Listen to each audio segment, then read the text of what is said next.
mic on.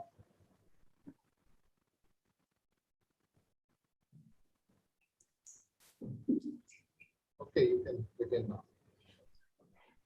Good afternoon, everyone. Welcome again to the Special Functions and Number Theory seminar. Today we have a very distinguished speaker, Professor Peter Clarkson from University of Kent, who will be talking on special polynomials associated with the Pine-Levé equations. Professor Clarkson has done a lot of work in special functions, orthogonal polynomials, and PDEs, and he is also associated with the NIST book that many of us very frequently use from the national. So the one from which we have this handbook of mathematical functions, which was recently updated, and the online version of it also exists. So without further ado, I'll request Professor Clarkson to please give this talk. Thank you, and thank you for this opportunity to give a talk in this seminar series. So I'm going to talk on special polynomials associated with the Pandava equations. I went to a meeting at the American Institute of Mathematics on random matrices and number theory about 4 years ago, and they asked me to talk on this topic of the special polynomials because they thought they had links to number theory, or number theory would interest number theorists. And I hope that that's why I've chosen to talk about this topic. So firstly, the outline of my talk, I'm going to give you first an introduction, some background work. Then I'm going to talk on rational solutions of what I call the second Pandava equation. I'm going to explain where it comes from shortly. So in here, the alpha is a constant. And then we're going to look at rational solutions of a hierarchy of equations, for which the second Pandava equation is the first one. And I want to look at, rational solutions of what's the fourth Pandava equation. So now I have two parameters, alpha and beta. And then I want to move on to look at associated rational solutions of two symmetric systems. This is a third order system, and this is a fifth order system. And they have the rational solutions in all cases are expressed in terms of special polynomials, which I'm going to explain and hope interest you. And then I'll finish with the conclusions and open problems. Okay, so if we look at the classical special functions, we first start with the simple functions, trigonometric, exponential, and gamma. And then you move on to the more classical, Airy, Bessel, Kummer, hypergeometric. It's known that these special functions, in certain cases, have special solutions in terms of rational and elementary functions for special values of parameters. And the solutions satisfy linear ODEs, linear differential difference equations, and linear recurrence coefficients. In contrast, the Pine-Levé transcendents, these are nonlinear special functions. The general solution are transcendental functions, so you can't express in terms of previously known functions. And they also have special solutions. The general solutions are transcendental, but the special solutions are not. They can have rational solutions, they can have algebraic solutions, and special function solutions, again in certain cases. And these solutions satisfy nonlinear ODEs, nonlinear differential difference equations, and nonlinear recurrence relations. So they really are nonlinear special functions. So to determine where they come from, I'm going to give a definition. So I'm going to say a critical point is a point where multivaluedness can occur. So think of these as solutions of differential equations. So in all of these, the Z0 is an arbitrary constant. So we can have solutions that are single valued. So you have a pole or an essential singularity. Or you can have them multivalued, so you've got a branch point. So you can have an algebraic branch point, a logarithmic branch point, or can have an essential singularity, which is an accumulation of poles. And there's a reference there I've given of the Pandava classification problems involving essential singularities. Now, Picard in 1887 posed the problem to determine which ODEs have solutions with no movable critical points, or equivalent to no movable branch points. We now refer to this as the Pandava property, and ODEs that have it are said to be a Pandava type and thought to be integrable in some sense. As I said, the general solutions are transcendental, irreducible in the fact they cannot be expressed in terms of previously known functions. Now, there are actually two definitions of the Pandava property that exist in the literature. The first one says that the Pandava property, if it has no movable singularities except poles, and that technically is incorrect in that it doesn't follow what Pandava originally did, because it doesn't allow the single valued essential singularities. The actual correct definition is an ODE has the Pandava property if its solutions have no movable critical points. It's the multi-valuedness that's the critical point about this. So Pandava, Gambier, and Fuchs studied the second order equations of this specific form 1, where f is rational in dw by dz and w, and locally analytic in z. And they showed that there are 50 canonical types which had no movable critical points. Now, for 44 of these, they could solve them in terms of previously known functions, such as elliptic functions or linear equations, or reducible to 6 new nonlinear ODEs, which are the Pandava equations. Now, the 50 types can be generalized by this Mobius transformation. So this is what they're canonical. And of course, the most interesting of these 50 are these 6 new equations that require new transcendental functions. So these are what the 6 equations actually are. They are increasingly difficult as you go on. You have arbitrary constants, alpha, beta, gamma, and delta, all arbitrary constants in here. And I'm going to concentrate on the second one and the fourth one, because it's one, twos, it is much simpler to look at. The first one, which looks the simplest equation, is almost the hardest to solve because there are no special solutions. In fact, there's no solutions that exist on the whole real line either. They all have to have a singularity on the real line. And some people actually argue that the 6th one is actually the simplest because of the associated monodromic problem. Now, associated with these equations are actually 6 second-order, second-degree equations known as the Pandava sigma equations. You can show there's a one-to-one correspondence between the Pandava equations and these Pandava sigma equations. These have various interesting properties themselves. It's easier to describe some of their special solutions. The other interesting aspect is in applications, it's frequent that these Pandava sigma equations more frequently arise than the Pandava equations themselves. So if we look at the history, as I've said, they're derived in the late 19th, early 20th century by Pandava, Gambier, and their colleagues. And then they were largely forgotten about.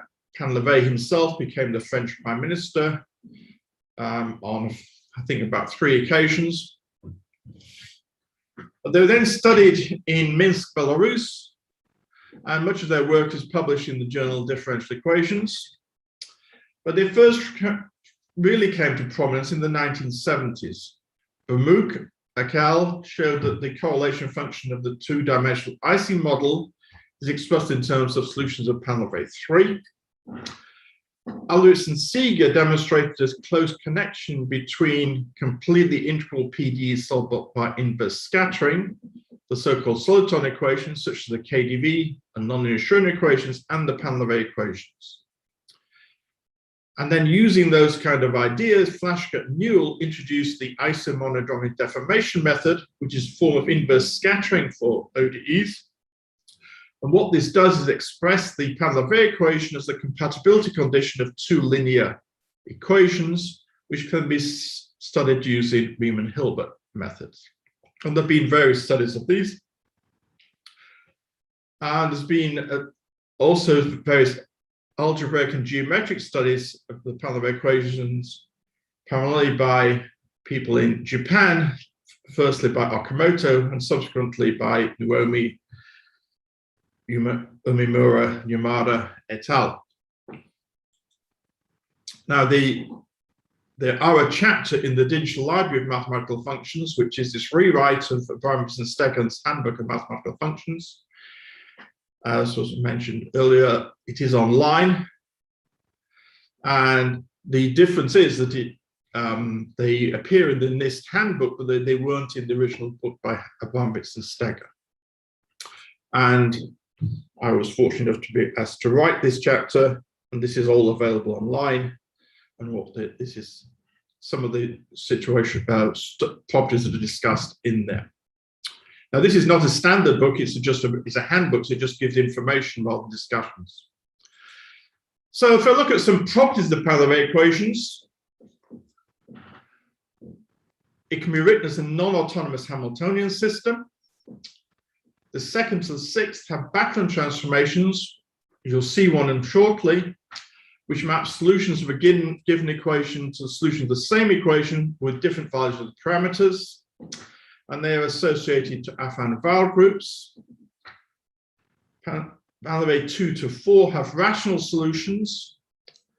2 to 6, and Pandava 3, 5, and 6 also have algebraic solutions. 2 to 6 also has special function solutions in terms of classical special functions, such as it's the area functions for Pandava 2. And all these rational algebraic and special function solutions can usually be written as a form of the determinant, often a Hankel determinant. I mentioned they have this isomonodromic problem, which is a lattice pair, and they form this coalescence cascade, whereby in a limiting process you can get solutions going down in a limiting form. So let me concentrate now on rational solutions of the Pandava equations, which is what I want to talk about today. Now, they typically have this particular form. You have a possibly linear part, and then the logarithm derivative of the ratio of two polynomials which have no common roots. And they have various names. For Pandava 2, they're known as the Volvo polynomials. Pandava 3 is the Umemura polynomials. In Pandava 4, the generalized Hermite and generalized Akamoto, and the Umemura polynomial to Pandava 5. Now, the m and n are integers, as we shall see. The mu, I'm not going to discuss Pandava 3 or Pandava 5, but they have a parameter mu as well. So they have various applications. I'm not going to go through these, and you can I'll make these slides available, but they do have various applications of what you can actually do with them. I mean, for example, the generalized Hermite polynomials arise in applications in vortex dynamics and in supersymmetric quantum mechanics, and also in relation to orthogonal polynomials. And one of the things are these special polynomials are examples of what are known as exceptional orthogonal polynomials. So now let me go on to the second Pandava equation, which is possibly the simplest one to be able to explain it. So here we have effectively a nonlinear area function with a parameter alpha. Now it's known that you can have Backlund transformations for Pandava 2. This in fact dates back to Gambia in 1910 for Pandava 2. So if you have that W of Z alpha is a solution with parameter alpha, you can see immediately that if you just W to minus W, you just switch alpha to minus alpha. But more interesting is these transformations which you can increase the parameter by 1, providing this denominator is non-zero. And so you can then, given a solution, go up a sequence in an integer, going up by 1 at a time. So we can use this in rational solutions, it's actually known that rational solutions in panel of A2 exist if the parameter alpha is equal to n, an integer. And these rational solutions have this particular form of being a polynomial of degree half n n minus 1 divided by a polynomial of degree half n n plus 1. We've already seen that the Backlund transformation for panel of A2 means that if I can get the solution for the parameter n plus 1, I can get it in terms of the solution for parameter n. And what you can do is you can very easily see that for n equals 0, a very simple solution is 0. So I can just use that to develop a series of simple solutions. And you can also see that you can write these as a logarithmic derivative involving various polynomials. So the general form is it's going to be of the logarithmic derivative of qn minus 1 over qn, where qn is a polynomial degree of half n n plus 1. You can just generate these very easily using the Backlund transformation. However, what Jablonski and Vorbev did was they showed that if qn satisfies this recurrence relation, so this is a bilinear recurrence relation, you start with q0 equal to 1 and q1 equal to z, then the rational solution is just the logarithmic derivative of this, what I said before, qn minus 1 over qn. Now, the interesting thing from this recurrence relation is that at every stage you're going to divide by qn minus 1, so you can expect to have a rational solution, but a miracle happens and you get a polynomial, even though you're dividing by a polynomial. So that's a really quite remarkable property that actually that happens. You can just check, here are the first few of them. So you see they have a triangular number as the degree of the polynomial. Now, what was the big surprise is that in 2003, Liz Mansfield and I started plotting these. And what we found is that the roots of these polynomials form a very symmetric structure within the complex plane. It's a triangular shape, but if these are not actually straight lines, we can just check that from the actual numerical value. But you can actually get that this is what is happening. We have this triangular structure, and I mean, I've taken it up to 60, and it's quite remarkable that it should form this kind of triangular structure. Just something you wouldn't expect. I'm going to say a bit more about that shortly, but I showed that you could generate them using this recurrence relation, but then that means that if you want the 50th one, you have to work out the first 49, which is not ideal. So Kajiwara and Ota showed that if you define a polynomial Pj in this Taylor series expansion, then you can express the Jablonski-Vorbev polynomial as the Wronskian of the P1, P3 up to P2n minus 1. So you're just taking odd ones. And this is just a multiplying factor to make sure you've got a monic polynomial. Though given that you're going to take a logarithmic derivative, the constant is actually completely irrelevant. It'll just disappear. Now, it turns out these polynomials satisfy a third order recurrence relation, and they actually satisfy the third order differential equation as well. Now, these polynomials Pk are actually not orthogonal polynomials, they're actually multiple orthogonal polynomials, and they're closely related to some multiple orthogonal polynomials introduced by Van Asch and Jakubowicz. And as a result, due to Van Asch and Leraro and Van Asch, that you basically take, if you look at the multiple polynomials YMM defined here, so you've got in one is looking for change in M, one is looking for change in M, and they involve the modified Bessel function K nu. Then you can express these three polynomials, P3n, P3n plus 1, and P3n plus 2, in terms of various of these multiple orthogonal polynomials. And of course, we know that we are going to use the parameter to be a third or 2/3, and they're close related to area functions.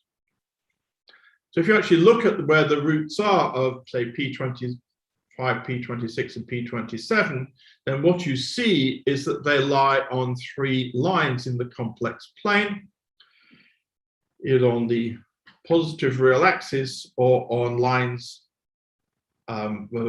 with the angle is 2 pi by 3.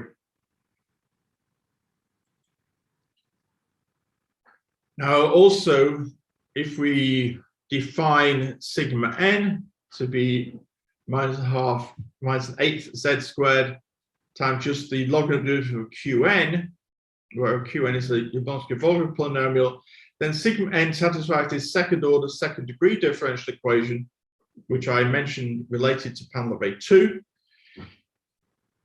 Now, the interesting thing here is you only need one of the qn's, you don't need qn and qn minus 1. So this is the effect. You can then, from here, then show that qn satisfies this fourth order bilinear ODE, and it also satisfies some bilinear differential difference equations as well. Now, we saw that the structure of the roots was a triangular kind of shape. Now, this has been more studied much more recently, a few years ago, and they're looking at the limit as n goes to infinity, and now you have to scale the roots in order to, and then they showed that they lie in a triangular shaped region defined by this quantity here, where A of z is the solution of this cubic. And here are some plots from the paper by Bertola and Bothner, showing that the solutions doing the poles, the roots of the polynomial, sorry, lie within this region that they gave.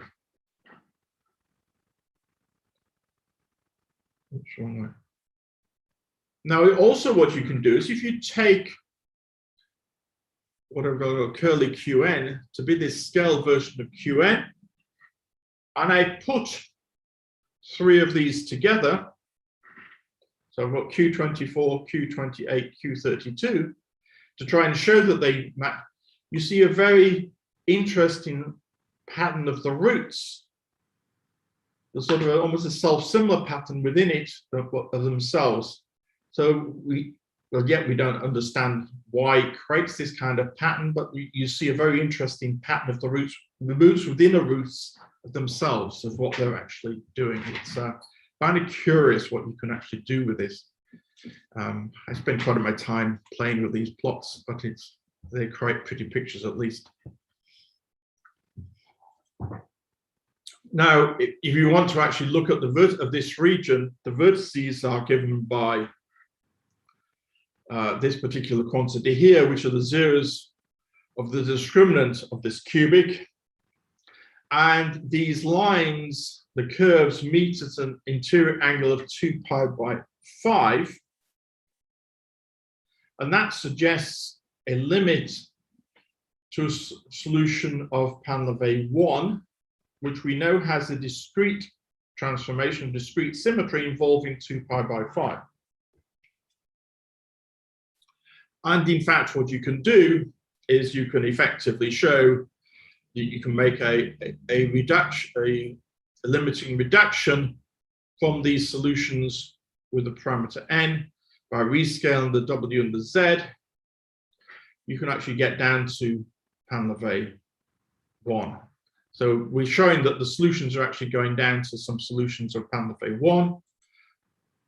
Now, another interesting aspect about these polynomials is you look at the discriminants of these polynomials, and they have some very interesting, I think, number theoretic applications. And I've written the discriminants of Q2 to Q10, and you immediately see you've got 3 to the 3, 5 to the 5, 7 to the 7, 9 to the 9, etc. And in fact, Roberts in 2003 wrote down the general formula for these, and you get a very an interesting aspect of what the discriminant actually is.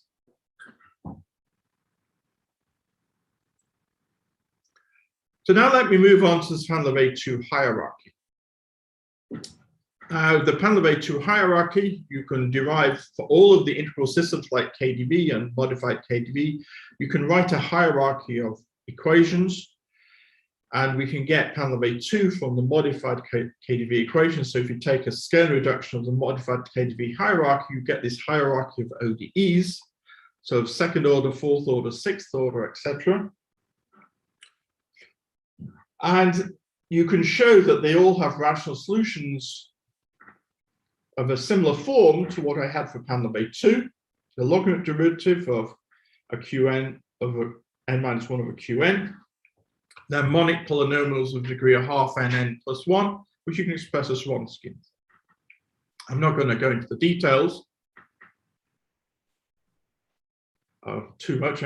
You can the Wronskian, you take a polynomial Pjn, is the roots of the Taylor series of this exponential, and then it's a similar kind of Wronskian I had for Pandava A2.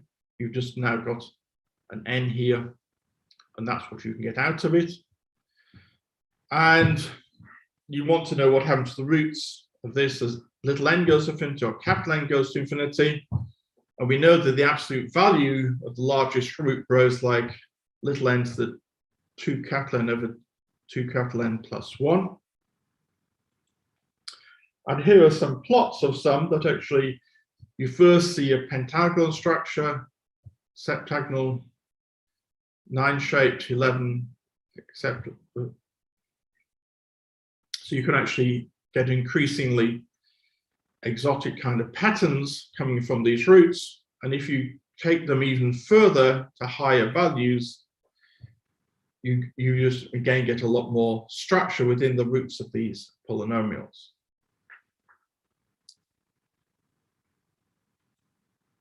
Now let me move on to Pandava A4. So now I have two parameters, alpha and beta. And you can get the rational solutions in two particular cases. Basically, the alpha has to be an n, and the beta has to be one of two particular forms. The difference is that is a 1 here and a third here.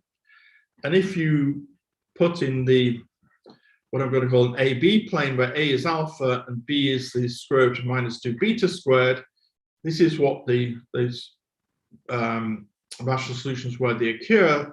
The red dots are those coming from this series here, and the blue dots are coming from these here.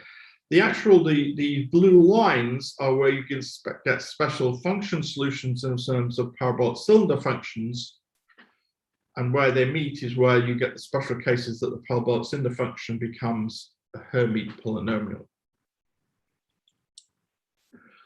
So there are two sets of these. So let me first do the blue set. They're called generalized Hermite polynomials. And here, the simplest way to define it is I'm going to define a Wronskian of Hermite polynomials. So I've got to have n successive Hermite polynomials starting with Hm. And then you can have three sets of rational solutions. These are three different sets here that you can get from using this polynomial here. And you can find these solutions. We know what the parameters are, but that's not the relevant part. But what I'm interested in is what are the roots of this generalized Hermite polynomial. But firstly, let me look at some discussion, some properties of it. They satisfy some recurrence relations. In fact, that's how Naomi and Yamada originally wrote them. in terms of these recurrence relations, but now you have to have two recurrence relations because you've got two parameters m and n. You can show this as a fourth order bilinear equation, and we can work out that the HMN has got a real zero unless n is a positive even integer. And so you can know when the only bounded solutions of Pandava 4 are. And we can do it. We can express them as a multiple integral, which turns out to be the partition function in random matrix theory. And it also arises in connection with monic orthogonal polynomials with respect to this semi-classical Hermite weight. Orthogonal polynomials satisfy a three-term recurrence relation, and we can write these recurrence terms alpha n and beta n in terms of these generalized Hermite polynomials. Now, if we look at the roots of them, they turn out to have a square or an approximate square, an approximate triangular structure.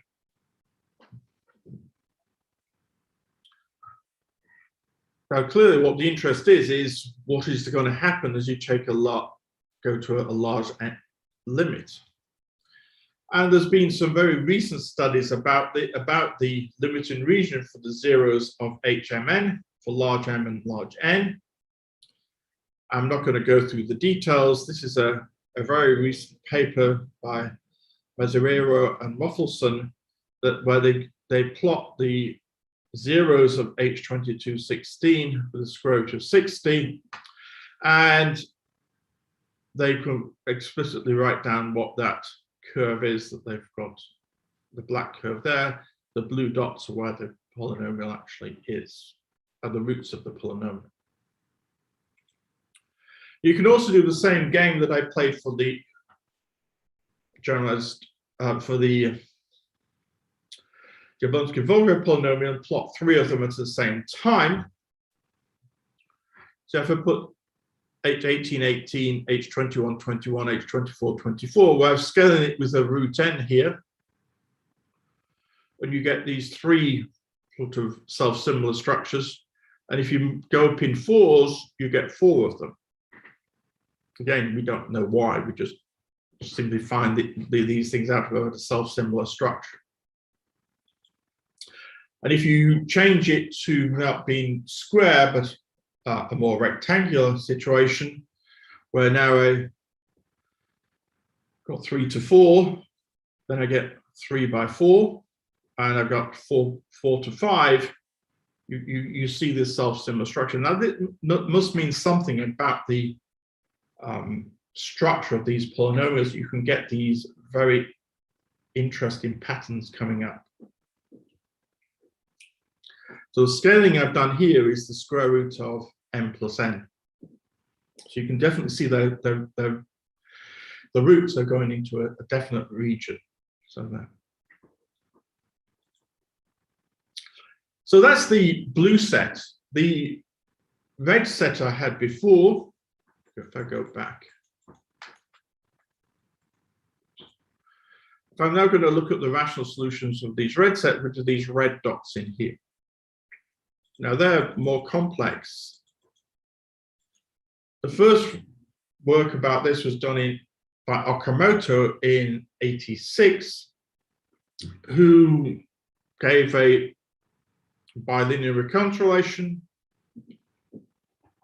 just as you had for Pandava 2, and then you're able to derive these rational solutions that you now have minus 2/3 z, and the ratio of 2 of these.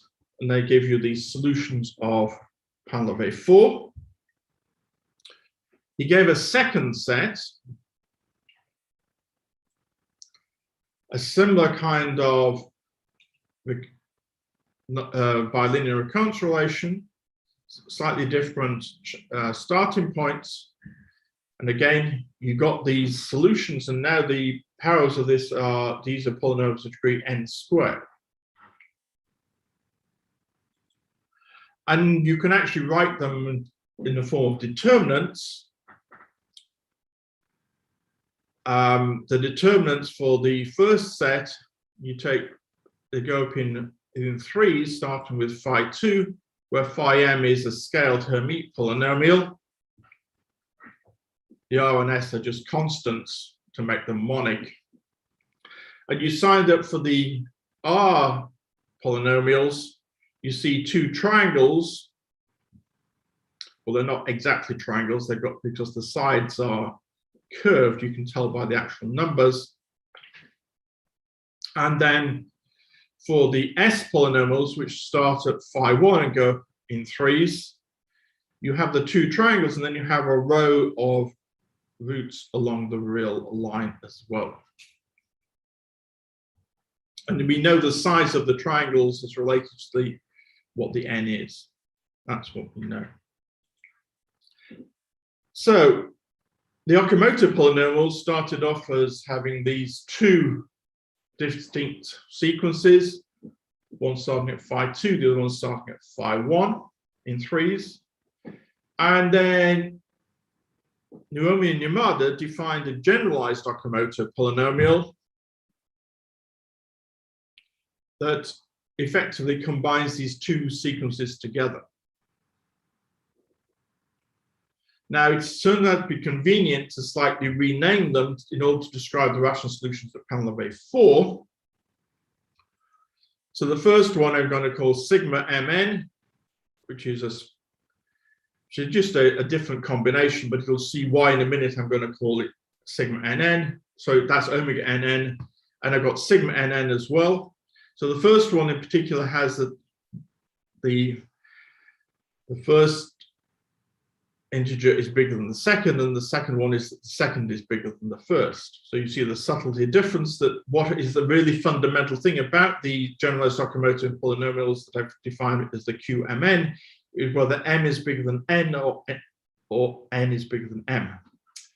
And it fundamentally differs as to what the structure of the roots is going to be.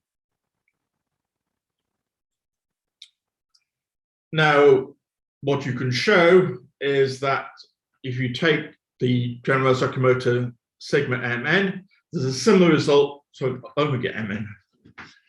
There's a similar result for the sigma nn, but I'm just going to use the one for the omega mn. You can get three sets of rational solutions. And for solutions of Pandava 4. So it's important to get three sets. And you can define the Cohen's relations and a fourth order bilinear equation. You know that. Now, if you look at the plots of the roots, we see for the omega ones, this is omega 16, 16. So this is a rectangle, well, an approximate rectangle 16 by 16. And this is a triangle with 15 roots on the sides. Whereas the sigma 16, 16 has a rectangle with 16 by 16, and the triangles are size 16. So that's why I've moved to having these different, the omega and the sigma. And it's the subtlety is that because the difference between these two numbers is 16, and that's the important aspect to it. And if that's when they're the same, if they're different, then you again just get for the omegas, you've got an m by n, and then the rectangles are m minus 1 and n minus 1. Whereas for the sigmas, it's m by n rectangle as before, but now you have m and n as the sizes of the rectangles. So this is what you get out of these kind of things, and the important number is the difference between them. Again, if you then do a scaling by the square root of n, you get this very symmetric kind of structure, self-similar kind of structure happening with all these roots. So that's when m and n are the same. And if you put them different, and then use the scaling of the square root of m plus n, But this is showing you what the limiting region is really going to be. It really does demonstrate numerically what these actually are. Now, one of the interesting aspects about Pandava 4 is you can write it as a symmetric, in the form of a symmetric system. It actually dates back to Bureau in 1980. There's been other, Veslov and Shabat wrote it down independently in 1993 and Agnew in 1994. If you take this system of 3 equations here, it's looking very simple. It's almost like a predator-prey model, except there's 3 of them, not 2. Now, because if you add them, all the nonlinear terms disappear, so you then have to have 2 constraints. And by scaling, I'm going to make them -2z and -2. And then if you eliminate F1 and F2, then W equals F0 satisfies Pandava 4. So that's where this is coming from. And the system is associated with the Afan-Val group A21. And it is easy to show it has 2 simple solutions with symmetric permutations, -2z, 0, 0, or where all the f's are -2/3 z. And these give you the rational solutions in terms of the generalized Hemi polynomials and the generalized Akamoto polynomials. The reason is because the Afan-Val group, it has this symmetric group of Backlund transformations, which acts on the solutions and the parameters in a very specific way. This is the way it actually gives it. There's 3 Backlund transformations and 1 is a permutation pi, and you can get various operators that they were given by these relations here. And so you can actually write the rational solution of the system in terms of the generalized Hemi polynomials or the generalized Akamoto polynomials. And this is what they actually are. I'm not going to go into details, but you get the set of 3. And there's effectively the same 3 solutions I had before. And that's why you get these 3 sets.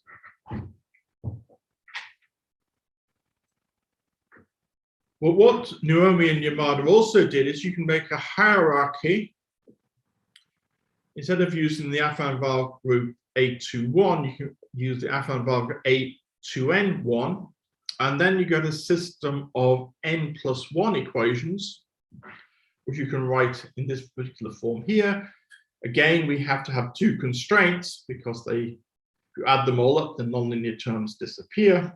So if you choose the solutions -2z, this is the normalization condition.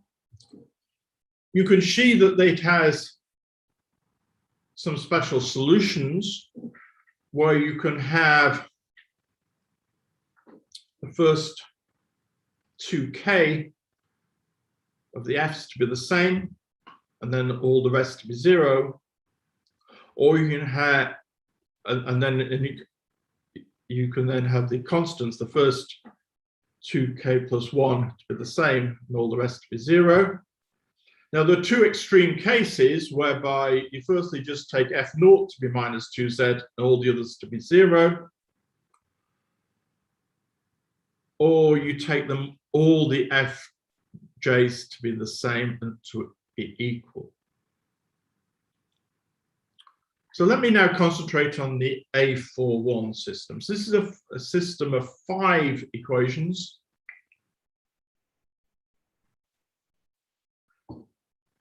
There actually are, with these 2 constraints, there actually are 4 simple rational solutions. The first one is you can have -2z and the all other 4 0. Of course, I can have symmetric permutations of these. You can have where 2 of them are -2z and 1 of them is 2z. You have 3 to be -2z and the other 2 to be 0, or all 5 to be -2/5 z. So ones I mentioned before were the numbers 1 and 4. Now in 2008, I studied the ones in cases 1 and 4 with Galina Philippuk, and we define these symmetric Hemi polynomials and symmetric Akamoto polynomials. Basically, the symmetric Hemi polynomials, I'm taking two sequences of Hemi polynomials, one of length m and the other of length s, and the other parameters m and r determine where you're starting from. And then the symmetric Akamoto polynomial, you're now taking, originally before I went h1, h4, so I'm now going up in fives, but now I can have 4 sets of them, but they go up in fives. So remember that for Pandava 4, you had just had one sequence of Hemi polynomials, although you had then 2 of these sequences for the generalized Akamoto, went up in powers of 3.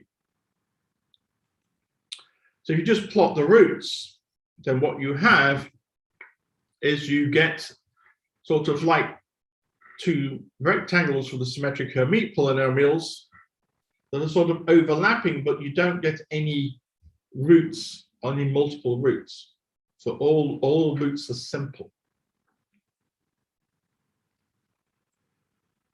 And in fact, if you look at them carefully, you can almost see that they are like 2 copies of 2 of the generalized Hemi polynomials I had. This is the one where you have 2 sequences, and these are 2 sequences superimposed. You get very similar kind of things happening. We don't know anything yet about what happens in large n limits or large limits. For the symmetric Akamoto polynomials, you get some more exotic kind of patterns. I'm just going to go through some of them because I think they're just exotic. We just don't know how to explain them yet at all. But we can get lots and lots of different kind of patterns from them, depending on what the kind of sequence of is. The project I'm currently looking at is what kind of sequence of numbers gives you what kind of pattern.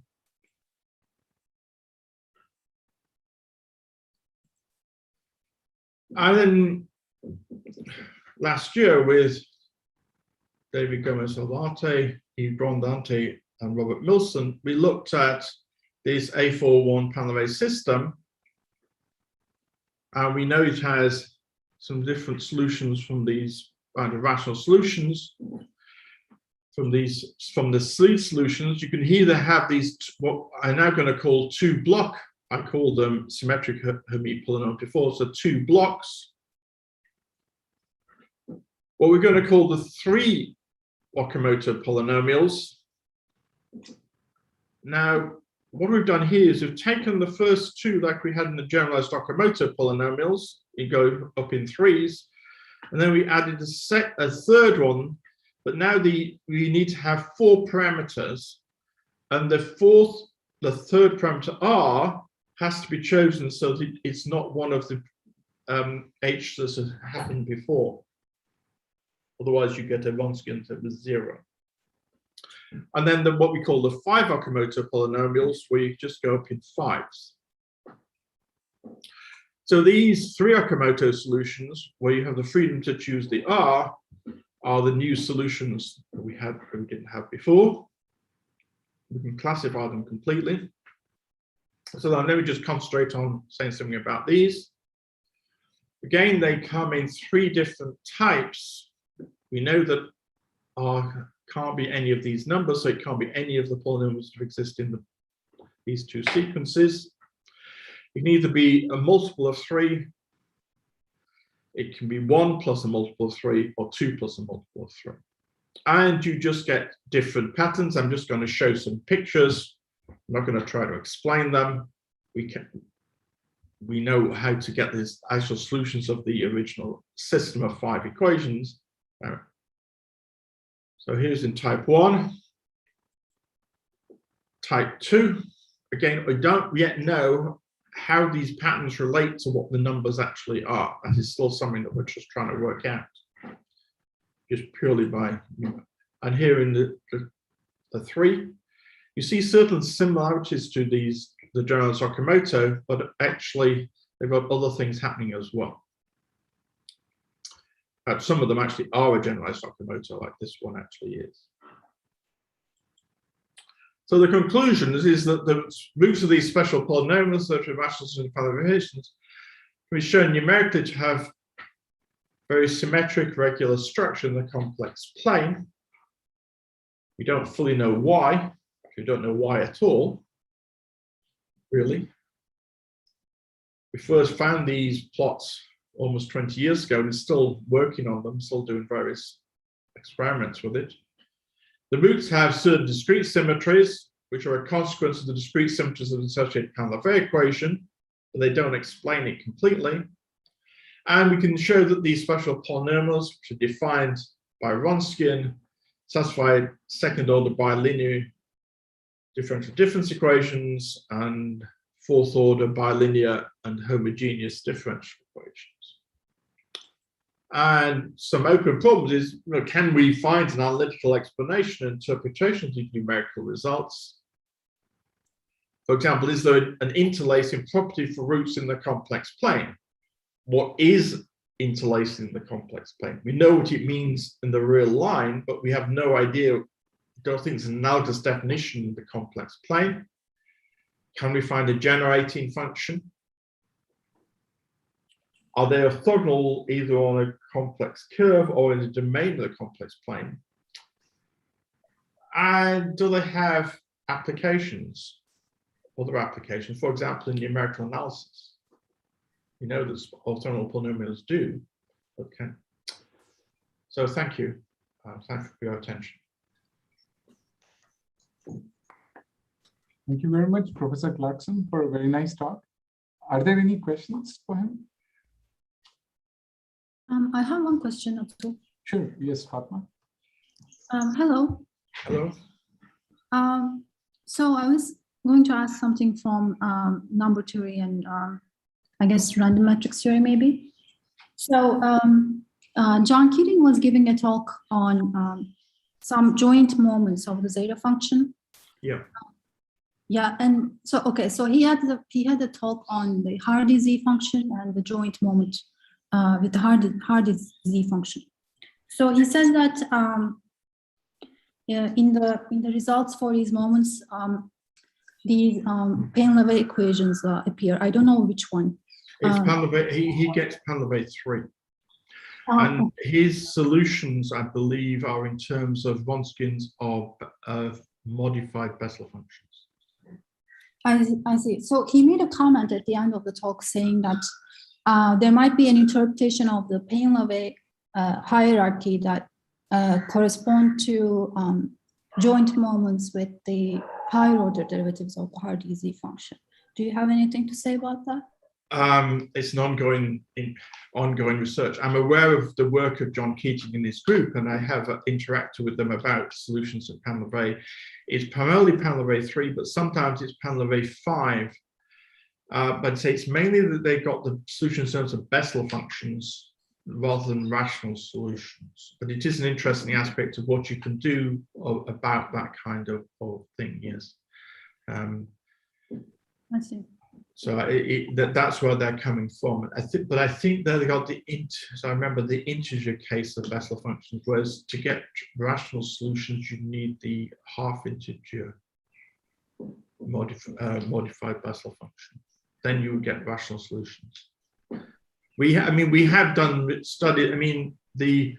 When you're doing it, you can get associated polynomials for Pain-Levé 3 and Pain-Levé 5. And they're in terms of associated Laguerre polynomials, which is a special case, do have certain Bessel functions or Bessel polynomials. We have done studies of that. It's more recent work we've done on these two and 4. And there you have a parameter, and that tends to make the whole thing. You can actually get some very interesting things happen because you can actually get the polynomial for Pain-Levé 3 and Pain-Levé 5 is in terms of a parameter, and as you vary the parameter, then the roots of the polynomial move around in the complex plane in rather exotic ways. Okay, so do you have anything to say about the hierarchy in those for those plane-away solutions? Or just similarly defined and Well, of course, I mean, for Pandava 5, I mean, I took Pandava 4, which is related to the affine file group A2N1, whereas you, if you go to the affine file group A2N plus 1, 1, then you would get Monskins in terms of associated Laguerre polynomials. And I think that that's where you get the relationship to come from. So there is an associated hierarchy, but I didn't talk about it, but there is an associated hierarchy. okay, thank you. Any other questions?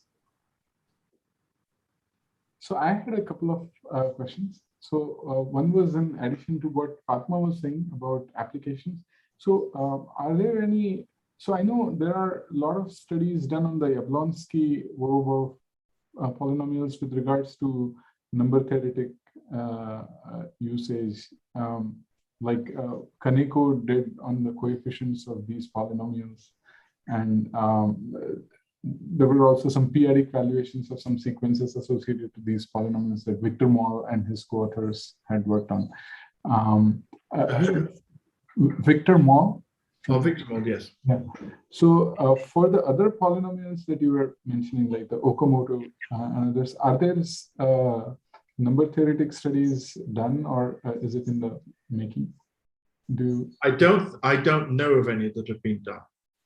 I mean, it was that, say, when I went to this meeting in California, that they thought there should be some number theoretic interpretation or interest in what these things actually are, but I don't know how much they've come up with.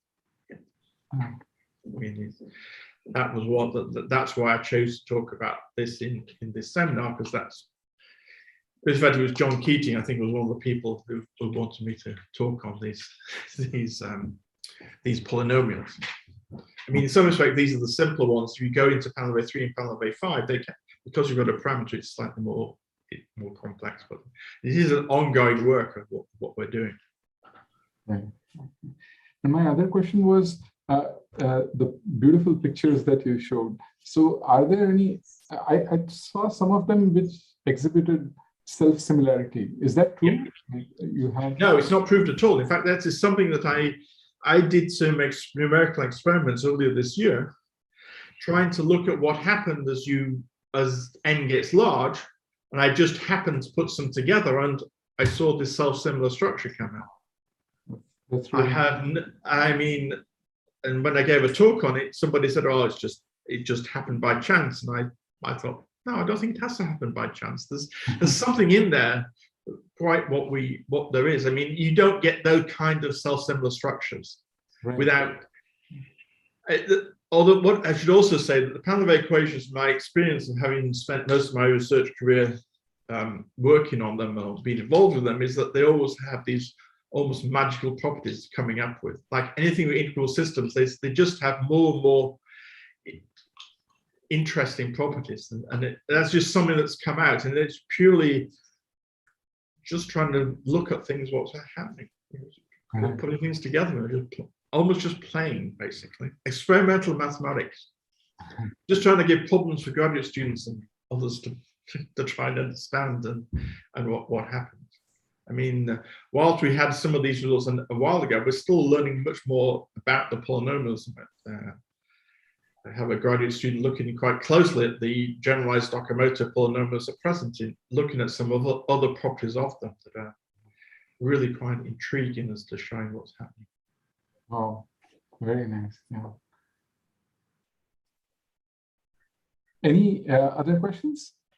Yeah, I just wanted to ask, so this triangle seems to be something very central to it. I mean, it was there in all the pictures. Yes.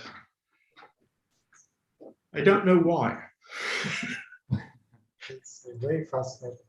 It's fascinating that I mean, you just take a random polynomial, you don't expect to have such a structure of the roots. I mean, after all, polynomial is almost defined by its roots. I mean, that's about the only property it really has, is the roots on the discriminants and things. I mean, there's very few And that's why when we originally, we just thought, oh, let's just see where the roots are. Oh, it was staggering. You just didn't believe that you would actually get such structure. And it's one of those things, trying to understand the limit, what happens in large N limits, and getting into that. Of course, as the computers get better, you can do better calculation. Right.